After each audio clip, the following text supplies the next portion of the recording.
And we're live. Hello, everyone. Hello. Hey. Good morning from Yeah. Genlayer.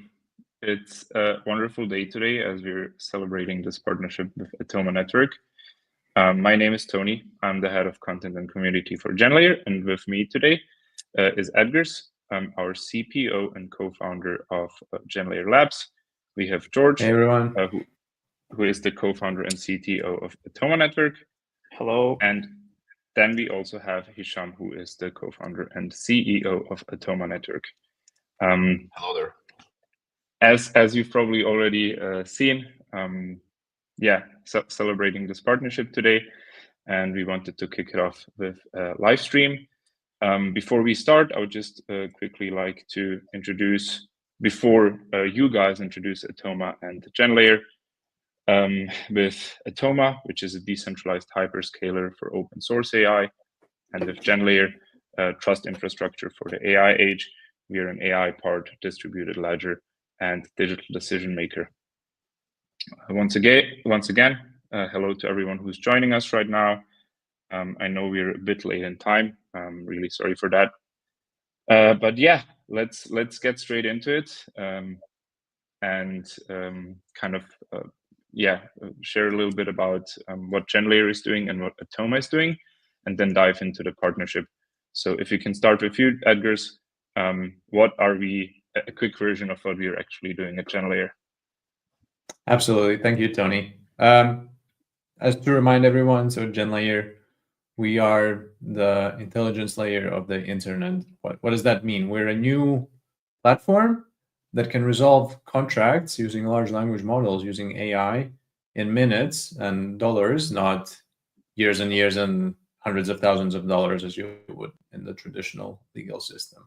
In a bit more depth, we're a new type of blockchain where the smart contracts, we call them intelligent contracts, they can connect directly to the internet and they can execute natural language instructions, meaning you don't need oracles anymore to get data from the outside world. So any data that's on the web is accessible to these contracts to make decisions such as, the score of a football game or whether some event has happened, news articles.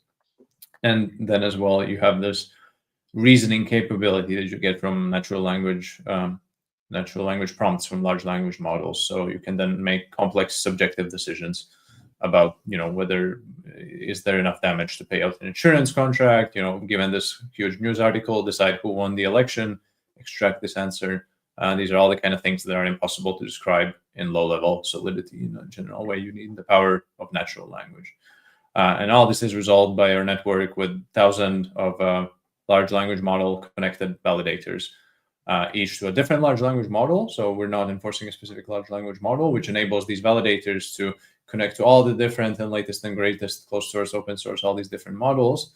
And then we have this consensus mechanism called optimistic democracy that aggregates their answers, and it works kind of like the wisdom of the crowd. It means you can get the best answer possible from all these different AI validators to resolve your intelligent contracts. These intelligent contracts, they can be, as I mentioned, imagine a prediction market, which is right now resolved by humans. Who won this football game, who became the president. These sorts of things can be resolved quickly and cheaply. They can be about whether some work has been performed. Has Tony written a blog post for me? Then pay out this money that we have in escrow. It can be an organization, an AI-based DAO that is evaluating incoming grant proposals and issuing bounties and managing intelligently its own treasury and automating a lot of this stuff, and many, many other use cases that we're still exploring. I think that's enough about me. You guys all know all this already. I'm gonna hand it over to the Atoma Network guys to tell you a little bit about what they do. Thanks, Edgars. Thanks. That was great. So at Atoma, we are building a decentralized hyperscaler for open source AI. And really our focus and emphasis is on how do we build a confidential compute cloud that is decentralized, that is scalable, and that is also cost efficient, right? We live in very interesting times where open source AI models have now almost commoditized intelligence.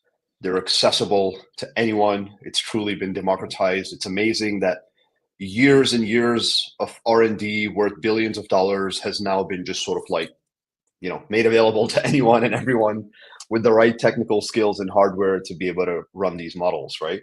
And we think that this is a great opportunity for us to actually use decentralized infrastructure to serve these open source models.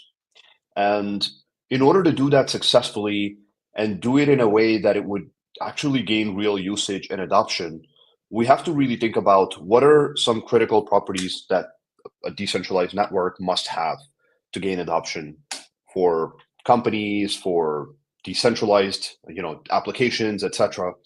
And we settled on three important things, starting with privacy and confidentiality.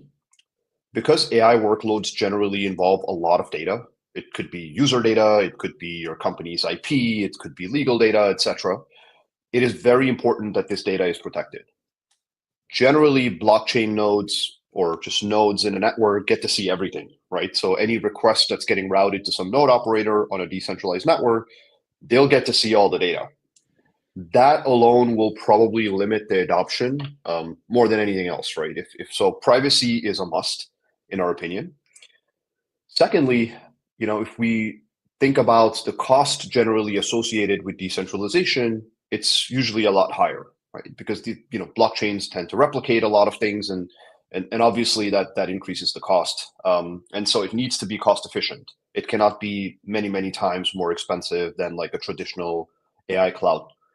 And then finally, it must also be scalable, right? So it needs to have like global scale and availability and accessibility worldwide as a true permissionless decentralized network. So at Atoma, that's what we're building.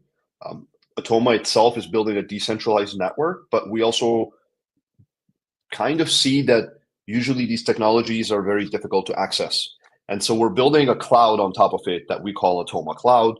It gives very much like a Web 2 or a Web 2.5 kind of an experience where if an AI developer is working on an application and they just want to sort of like use a decentralized cloud with full privacy, it's a very easy onboarding experience for them in terms of like, what they're normally used to in what we would call like the Web 2 cloud space. So we make it super easy. And then there are levels at which you can have more control, right? So if you want to have full control as a developer, you can actually go and look at the protocol, understand the smart contracts, understand that, as deep as you want to go into this rabbit hole. But we sort of also make sure that we abstract all of that away so that it should be super easy for anyone to benefit from truly decentralized inference, accessing these models. And I would just finally point out that it's not just privacy for data that gets processed. We also automatically get privacy for model weights themselves.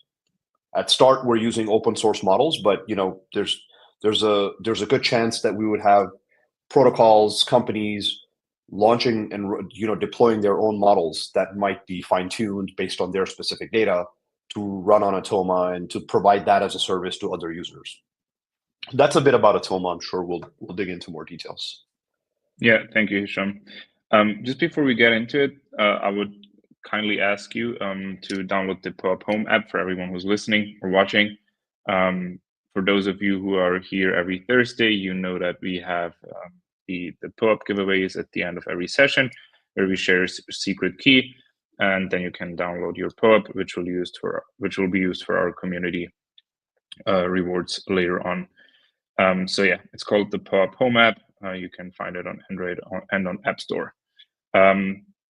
Amazing. Well, let's dive into, there's obviously two components to what this partnership enables, which is we with GenLayer, the trustless decision-making, and powered by Atoma's, let's say, decentralized AI and inference. So if we start talking about inference, we hear a lot about centralized inference in AI. We hear a lot about, centralized models, GPT, for instance, which is the best known model in the world. Can you explain what inference means and where it usually happens today on centralized infrastructure and decentralized infrastructure? I think George or Hisham, whoever wants to get started with that. Yeah, maybe I can get on this one. So inference really means running the model passing the model through like any input that you can pass into. So for example, when you interact with ChatGPT via the UI, you usually write a prompt, right? Which is basically like a text. And then the model answers you back in text format as well, right? So this is basically this process of like applying the model to some input to produce an output. This is what we mean by inference, right? Inference can be single model, so meaning like you send a text prompt, you receive back a text. But it can also be multi-model, meaning that maybe you, through a prompt, through like a text, you can generate an image, right? Or you can pass in an image to a model, and the model will answer you back in a text that can be describing the image or giving you some emotional value about the image in question, right? So inference has this like multi-layer modality attached to it. And that's sort of like the way that AI is evolving nowadays, is like becoming more and more multimodal, which is more related to the way that we humans operate as well. That's very interesting. And if you look at the part of decentralizing inference, like what is the advantage in terms of trust, security, or censorship resistance to centralized inference or centralized AI? That's a good question, right? So why do we care about decentralized inference? I mean, think what it could be asked of anything, right? Like, why do you care about decentralized money, right? Of course, there are problems with different layers of like censorship, control, ownership, etc. It's obvious that we're using AI more and more, right, over the last few years. I think probably lots of people listening here are talking to ChatGPT or some sort of AI model providers pretty consistently, sharing our healthcare data with it, asking it questions about our health, asking it questions about legal contracts, like just really just giving all this information to these companies. So first of all, I think that's a huge problem, right? Like that's not a great outcome for society if there are going to be 2-3 companies that get to basically learn every single thing about hundreds of millions of people, maybe billions of people, and that you're just basically giving up your sovereignty in a way.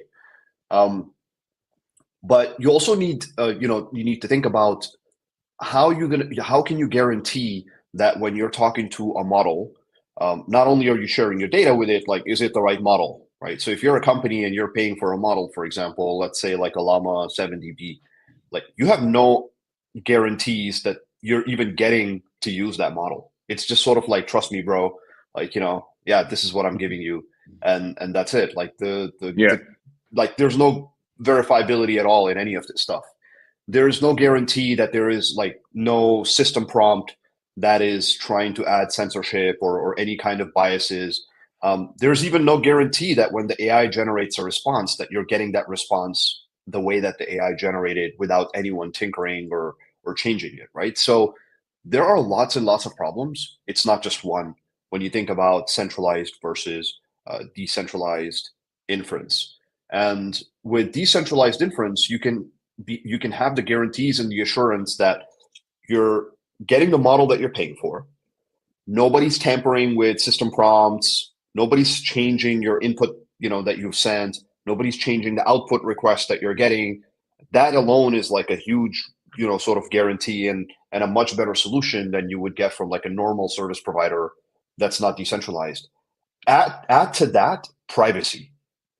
And now you've got a much superior product than anyone else on the market, right? So it's a very obvious, basically, sell when you go to companies and say, hey, we're going to give you the same AI models that you're using already, but not only are we going to give you all these guarantees, but we're also going to give you full privacy so you can protect your IP, you can protect your data.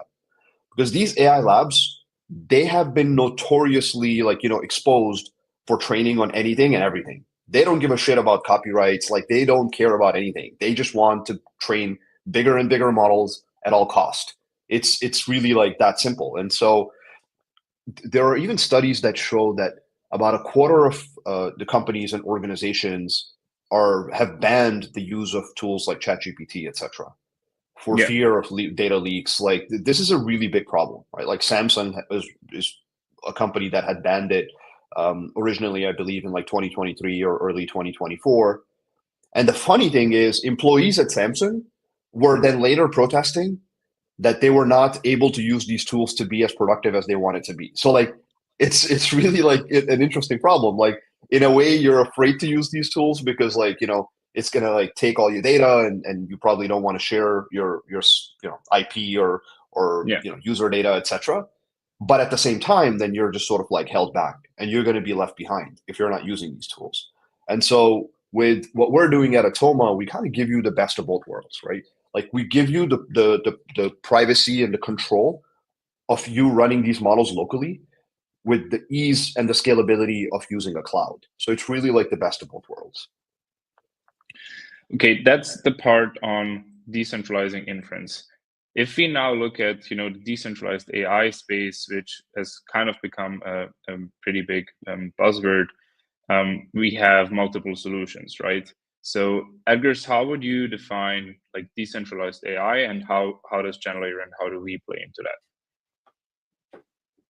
Decentralized AI has a lot of different layers, all the way at the bottom from like training models, which is something new that's kind of appearing, to then running these models in a decentralized way. This is where Atoma lives. And I'm really excited about the way they're doing it, because like, yeah, a lot of these solutions out there, they're decentralized, but it's kind of worse. At least with a ChatGPT, which specific entity the data is going to. But in some of these networks where there's no privacy controls, no nothing, it just goes to some random computer somewhere in the world. You don't even know, maybe in North Korea, right? If you're really unlucky. So if you don't add these extra layers, I think, of privacy, then you're not actually sure that it's working. Plus, again, also, even more importantly, I sort of trust at least that ChatGPT is running the model that I'm expecting it to run. I don't know its system prompt, so that's one thing. I also don't know, they keep updating versions without really telling people, or sort of, you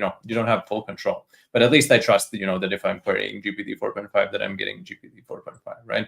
Again, in the decentralized network, if you don't have these this verifiability, then you don't have a lot of trust in that sense if you want a specific model. So this is this inference layer where Atoma comes in. And then you have more application layer that comes on top of this. So how you actually use the AI to do different things. There you have different projects that are looking at, well, one, using AI to help you create transactions and do things in crypto, which can be quite complex, even for an experienced user. Like we all here, sometimes when you have to bridge something from one platform to another, it can take like half an hour of Googling to find out which is the most relevant bridge nowadays, right? And maybe you have to do like a multi-jump thing. I don't know. It can get crazy. So that's something that can be helpful. There are many applications, that are not even inside crypto that can still use decentralized inference, as Hisham explained. Basically, many cases where you do want still privacy, or you want verifiability. And there the appeal is not that you're in crypto; you're just doing normal things with normal AI things with normal AI, except you get these extra guarantees. So that's great. This is also where GenLayer sits. So we are looking at basically, what else is something that you could do using AI, and also combining it with crypto. And what we solve is the fact that you can now have these much more powerful contracts. All these kind of contracts, you had smart contracts before, which are great. They have all these nice properties compared to a traditional paper contract, which is that they resolve instantly, and they can actually hold money and instantly transfer it. So you don't need like a policeman to try and go and enforce the judgment afterwards, and then it's way faster, way cheaper than a judge. So the problem is that if you're writing a contract purely in programming language, in a low-level programming language, or even a high-level any programming language, in a formal language, to be more precise, you cannot actually describe a lot of the kind of criteria that people put into paper contracts.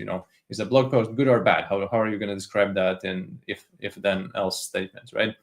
It's a much more human concept, much more subjective concept. There's some research that even shows basically that, the vast majority of contracts that people have with each other, traditional paper contracts, they are what's called kind of underspecified. They rely on the fact that we understand each other to some extent. We have some common sense. The judge has some common sense, and these contracts can be adapted. And you cannot actually take this contract and fully explicitly describe it at the level of detail that's required to put it into a smart contract, let alone the fact that also smart contracts have this issue of accessing the outside world. So you're relying on oracles for some of the data feeds that you have, or you're then bringing in more people into the loop to actually kind of make some decision.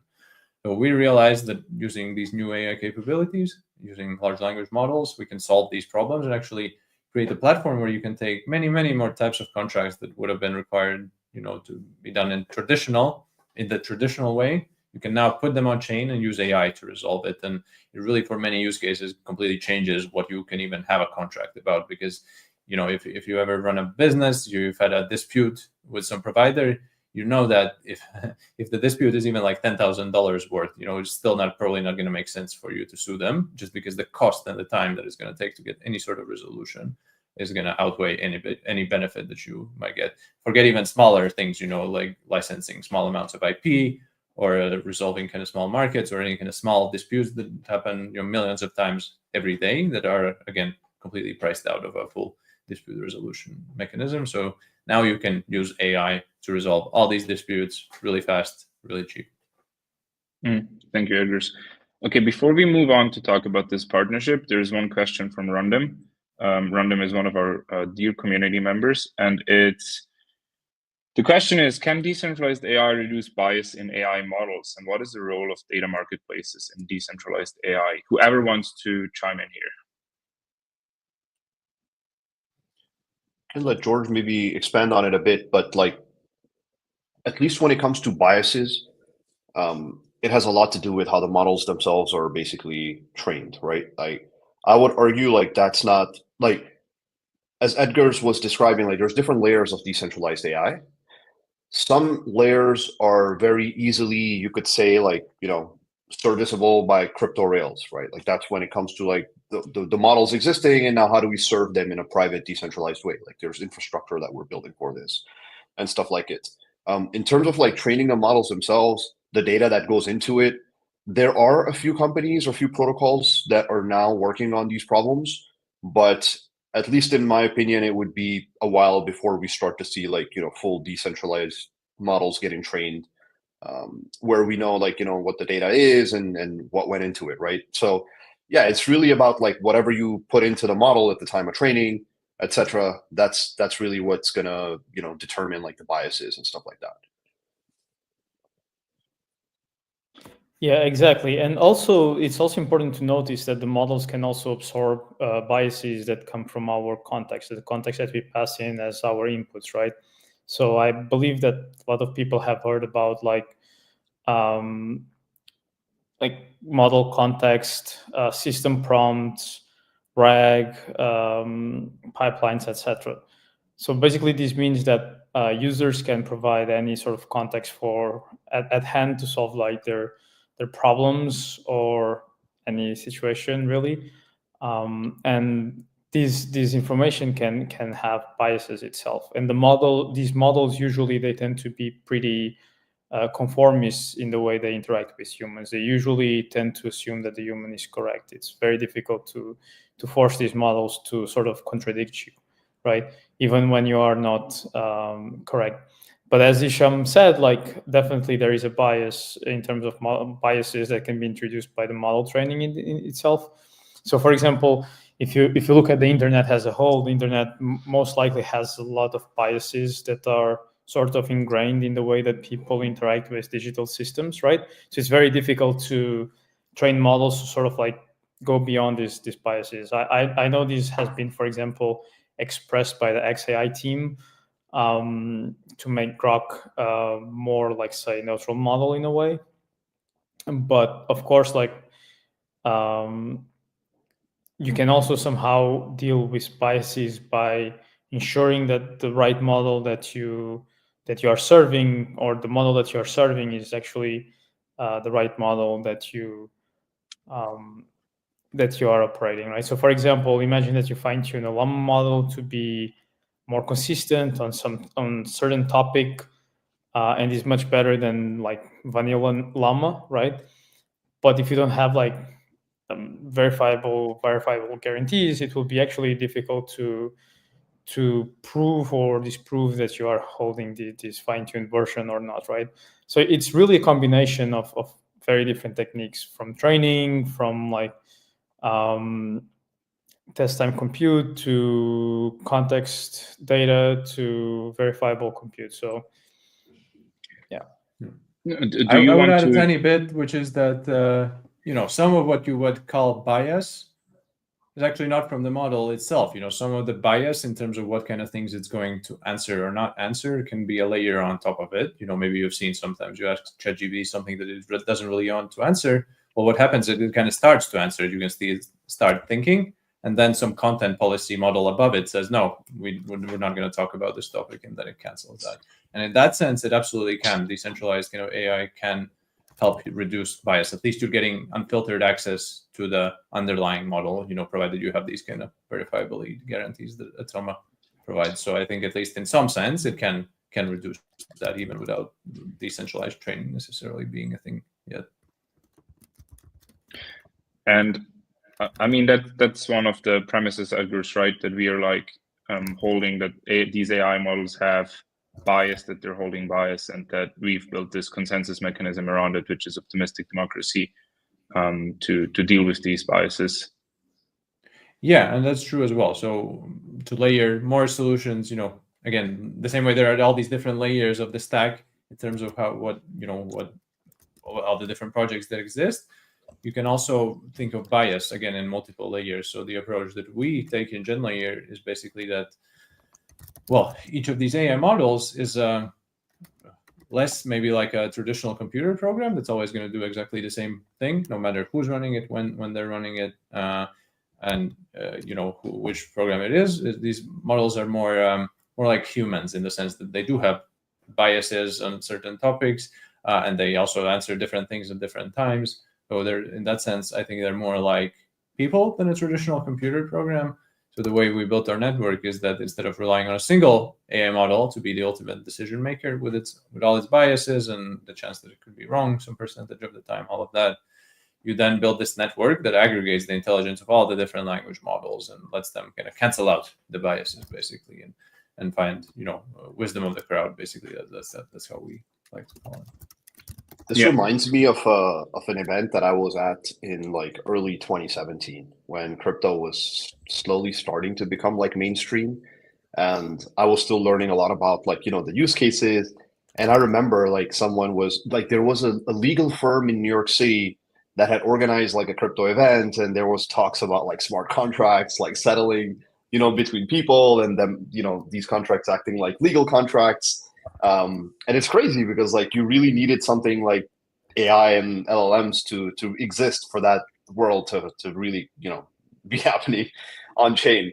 But these ideas have been floating around for such a long time, and it's great to see like finally like you guys are tackling this problem, and I think it's really valuable. Yeah, I mean, it's in the name, smart contract, right? It's explicitly kind of building on this idea. Well, what if you have these contracts that are self-resolving? It's just the problem is we discovered basically that that's why DeFi is really, I would say, the only big thing that's going to come out of crypto so far, aside from crypto as a currency itself, let's say a use case on top of crypto, which is and the reason for that is I think that finance on all these numerical relationships are the kind of thing that you can actually describe in a low-level formal language. You can describe, oh, the interest rate is 20%, so after X amount of time, you get Y amount of reward, or you need to be liquidated, or all these relationships, those are very kind of programmatic relationships, and those fit perfectly into a smart contract.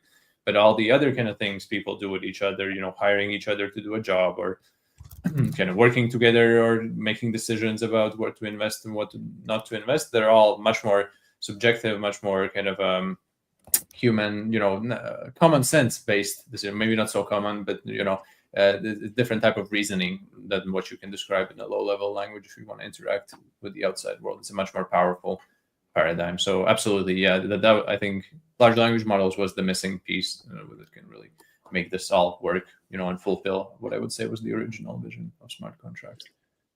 Unfortunately, they weren't so smart, turns out, so we needed intelligent contracts. Exactly. Okay. Okay, let's move on and talk a little bit about the integration. We've talked about it, about the partnership. That's also where our next question is kind of heading. What's the core problem that this partnership is solving, and maybe we can also add on top of that, like goals and technical synergies that emerge from this partnership. Again, whoever wants to start, maybe Hisham. Yeah, so I can get into it right away, because sure. you can already today. So we have this project called the Studio, the GenLayer Studio, which is our integrated development environment that you can run locally or use it in the web. If you run it locally, you need to provide your own AI suppliers, basically, as to act as these validators to let you test and simulate the different contracts that you would want to run on GenLayer. There, Atoma is already integrated, so you can use Atoma there to have a private, secure, verified large language model to act as your validators in the network, so that the data that you're building and testing with doesn't get into some training set and you have a specific model. Even more than that, so in our upcoming testnet, our validators are also they have the option of using Atoma to be their large language model provider. So again, these validators can choose to run Atoma, and this is because they're free to choose different large language model providers, whichever they want. We've integrated that into the validator software, and they will be able to connect to Atoma again for private, secure inference. Passing the question on to the Atoma team. Yeah, so basically Atoma becomes like one of the initial providers, like inference providers for GenLayer, which is super exciting because we truly believe that this sort of use case that you guys are building is of extreme value, right? And we are very proud to be one of the first like actual non-mainstream providers to GenLayer. Mainstream here meaning like OpenAI and Anthropic and the likes. And the good thing here is that through Atoma, we sort of provide like even more security guarantees to the GenLayer tech stack through our like verifiable and confidential chat completions endpoints that give very high assurance that whatever execution was done or was requested from Atoma has full integrity, right? So, like for example, like nodes, it will be very unlikely, right? Like the probability will probably be substantially very small, but like nodes on GenLayer could potentially collude to get to certain responses from a given model that could be in a way could be potentially malicious, but with Atoma this is not possible, right? So Atoma provides even more security guarantees through trusted hardware. Yeah, Edgar's chiming into this. Could you also explain why it is so important for us to have these inference providers such as Atoma that on top and adds this privacy verifiability to our validator stack? Yeah, absolutely. So, oh no, go ahead. No, go ahead. Yeah, please. Well, what I was going to say is that there's a few different aspects of it. So one is at the most basic level, we want the huge diversity of language models, a huge diversity of providers in our network. The more, basically, there's this mathematical theory called the jury theorem, which lets you basically compute how adding more diverse opinions makes you more and more likely to get the correct answer. But in that, it's important that you have, the more diversity you have, the more technically, the more uncorrelated the different agents are in this setup, the more they contribute towards getting to the right answer. So that's like this wisdom of the crowds thing I keep mentioning throughout this call. So that's at the most basic level. But then for individual validators, what can be interesting as well, these validators, they have an incentive mechanism in our network. So they are rewarded for providing correct answers, or they are rewarded for voting with the majority, whatever the ultimate majority decision becomes over different stages.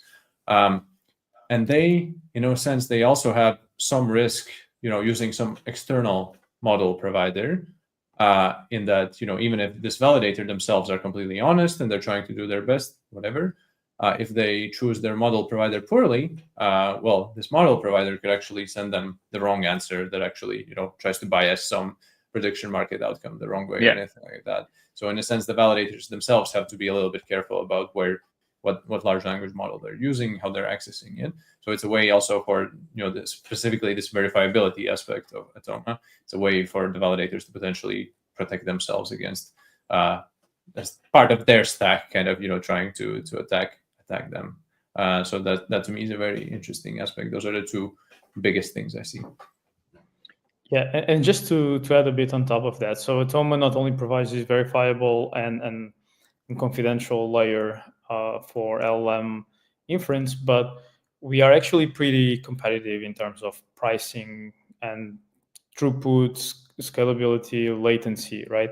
So basically, our design choices were made in order to, if you use Atoma versus any other provider, you'll not see any difference in terms of like time to first token or inter-token latency, which are basically the main metrics to evaluate the performance of these models, right? And this is very important because, as you guys know, and everyone here that interacted with these systems, in some capacity, interacting with these models is extremely expensive. I mean, it's expensive, it's becoming cheaper, but still very expensive, right? Compared to do some like CPU operations on the stack, like so, which most of like the EVMs, MoveVMs of the world do, right? You want to sort of, you don't want to add like huge cost overhead, etc. Because imagine that, for example, for GenLayer to run this basically proof of democratic access, you will need to pay like 10,000 times more the compute. That will not be sustainable long term, right? And so we don't want to add any overhead to our customers, our partners, Web3 teams, etc. We want to basically leverage the best technology for the problem at hand that can allow for apps to scale with Atoma. George, could you also explain, because that was a question that came up in the community a couple of times, how do Atoma's TEs, so trusted execution environments, ensure privacy in that sense? Yeah, so TEs, which stands for trusted execution environments, you can think of them as like sort of like a hardware black box that is protected by even the host, meaning the node operator, the actual owner of the hardware, right, to influence or have access to what's running within this black box, right? So it's a black box that protects whatever execution is happening within its boundary. It turns out that for privacy, we have actually we have written a paper where we basically explain how you can have privacy with these systems. Basically, what you do is, for example, when you have like a chat completions OpenAI API compatible request, you encrypt it with some like TLS secure channel between the client and the node, meaning that you do some typical like it's the same way as we interact with the internet through like web browsers and whatnot, right? So you have like the node public key for shared encryption, you encrypt the data, and you send it to the node. But now what's really important here is that this public key for encryption data or shared encryption doesn't lie at the host level of the node. It lies within the TE. So this public key and its associated private key, they are generated within the TE. So they cannot be accessed by the host, by the operator of the node, right? And so that means that when you send your data in encrypted format to the node, that data can only be decrypted within this trust execution environment boundary, right? And that's crucial because it protects your data at transit, at rest, and at execution, which is the execution was really the missing point in all of these pictures to ensure like full data privacy. So it's also important that the technologies that we use not only pertains to trust execution environments at the CPU level, because these are at, I would say 2025, they are pretty well understood, like Intel TDX, AWS Nitro, AMD SEV, ARM Trustzone, all of these technologies have been like widely deployed by cloud providers, but we need more. We need the TEs at the CPU level, but also at the GPU level, right? Because these AI workloads, they are processed with it, like through these GPU compute, these AI accelerators, right? And you need to protect your data when the data goes to the GPU, because if your security boundary only lies at the CPU, once you send the data to the GPU, the host can basically extract the data very easily. Right? And so you really need to add up more security. So you need to expand the trust boundary to include the GPUs as well. And that's actually pretty difficult. And is one of our key achievements, our key late achievements, right? The late months. So you basically have full confidentiality with CPU plus GPU or even inter GPU nodes, and that this guarantees that whatever AI workloads are being running either at the CPU at the coding level phase or at the GPU when you are running the actual inference, all of this is encrypted, is protected, and the host cannot sort of like temper the data or the execution, which also gives the verifiability aspect. This also, just to add maybe 30 seconds more of information on this. Sure. Basically, Isham also mentioned that Toma can also provide like privacy for model weights, right? And the way we do that is because we have these GPU TEs, right? Because if you have, basically you can literally, the node operator can load model weights that are encrypted from a private model. These model weights can be decrypted only within the TE, and they can be loaded into the GPUs. But the GPUs are protected. They are in between these trust boundary, which means that even the node operator cannot have access to the model weight. So you sort of protect the model weights, and that's how we plan to host like private or basically host like closed source models in a secure and private manner. Yeah, and the good thing about it is that all that is now within the GenLayer stack, which is amazing. So amazing that we could, that we can have this partnership. Okay, I'm very well aware of time, team, so that's why I would just like to answer a few more questions that are in the chat. I think you've answered this one already, Edgar, so I would just like to bring it up once more.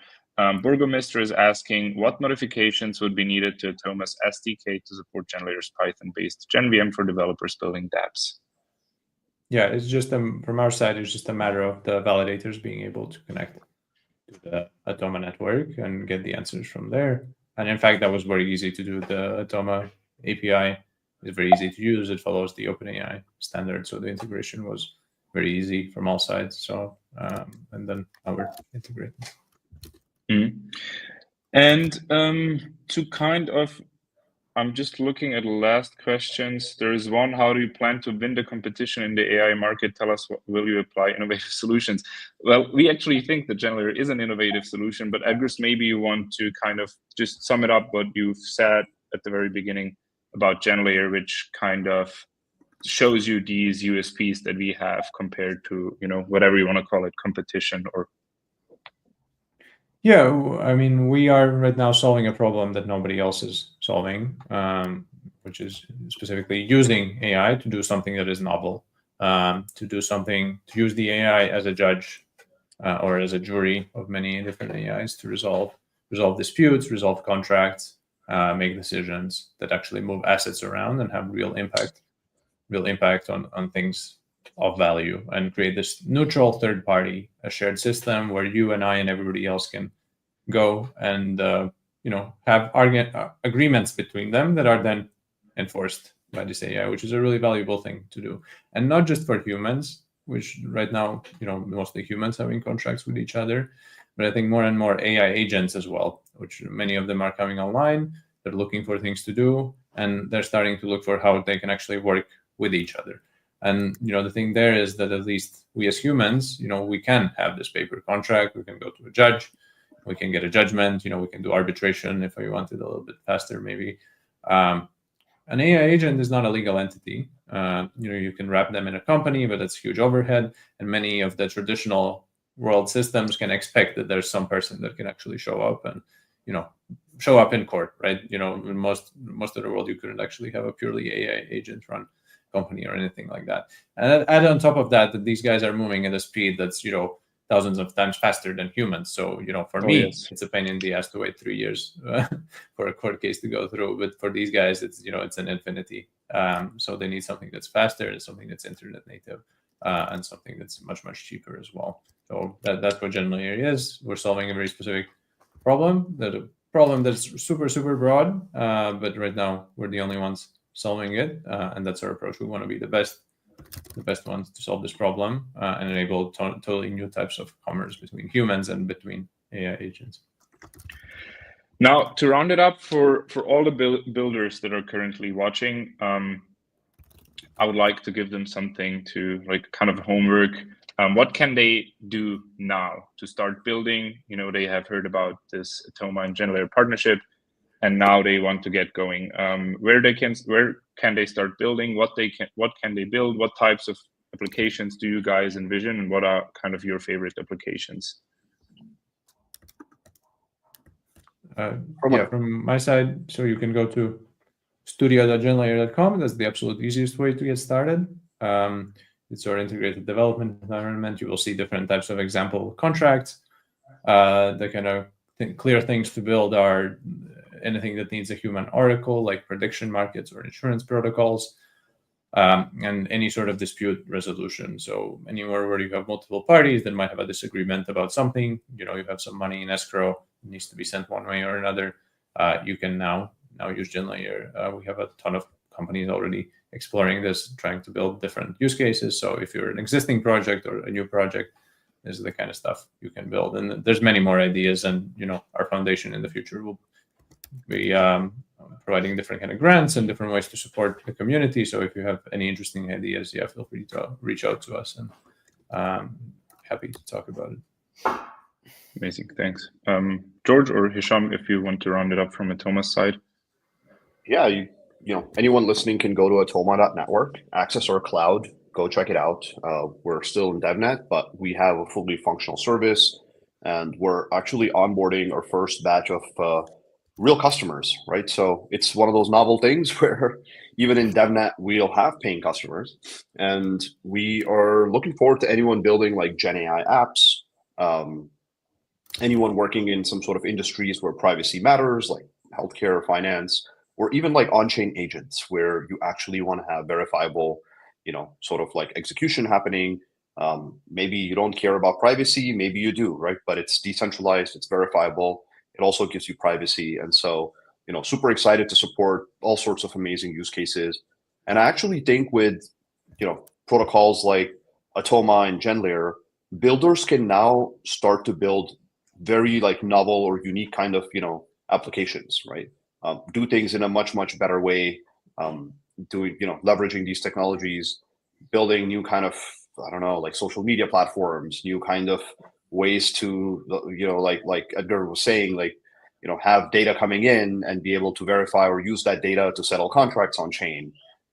You can do new sort of like social networks or even news networks where you can have now verifiable input coming in and try to classify things as maybe give some sort of like reasoning behind it, give some sort of history, and explain different things happening across the world, right? Like you can use AI to make sure that you can remove biases from all the information that we're consuming. So there's lots of interesting things to be built, in my opinion.